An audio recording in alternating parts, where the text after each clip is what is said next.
The room fell silent the moment the laughter stopped. Crystal glasses clinked, expensive perfumes filled the air, and all eyes turned toward the woman in the navy dress.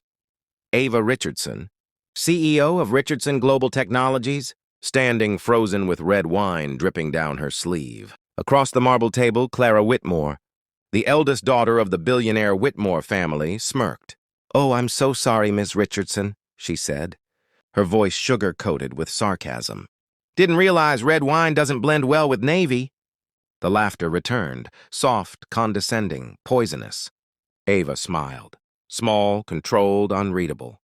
In that split second, nobody in the Whitmore mansion realized the mistake they had just made, because in exactly 7 minutes, the richest family in the city would lose a $500 million deal, and their reputation along with it. 2 days earlier, Ava had been invited to the Whitmore estate to finalize a merger that would expand her company's technology, infrastructure across Europe. The Whitmores had insisted the dinner be private. Family only, Ava agreed, thinking it would be a personal gesture of goodwill. But when she arrived, the tone changed. The waitstaff looked confused and hesitant, as if she didn't belong. Clara's brother, Preston Whitmore, had greeted her with a grin that didn't reach his eyes. "So," he said, "you're the Ava Richardson? You must have one heck of a team behind you. Didn't think tech CEOs came from—" He trailed off, waving vaguely. Ava didn't ask what he meant. She'd heard it before.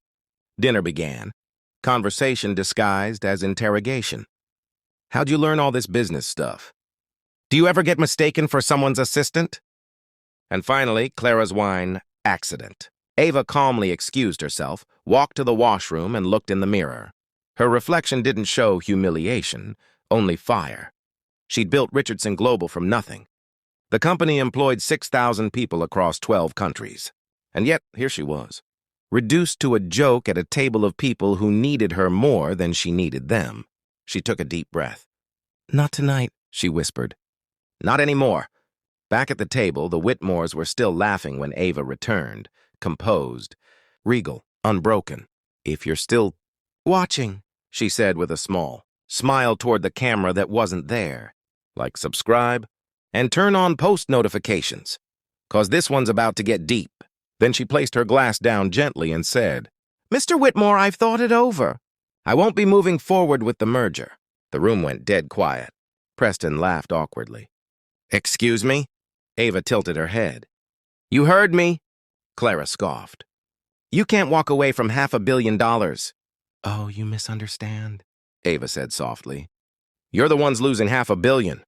She reached into her bag, pulled out her phone, and made a single call. "Jonathan," she said, her tone calm, measured.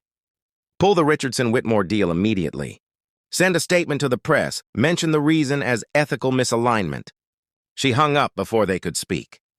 Preston's face turned pale. "You can't do that." "This deal was never about money," Ava interrupted. "It was about respect. And clearly you can't afford that."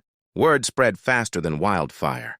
Within hours, the Whitmores' stock value dropped 15%. Their investors demanded answers.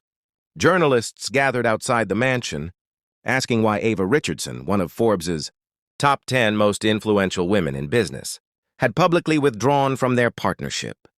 The next morning, Ava's phone buzzed with calls from networks and reporters. She ignored them all. She sat on her balcony, coffee in hand, watching the sunrise over the skyline she'd helped shape.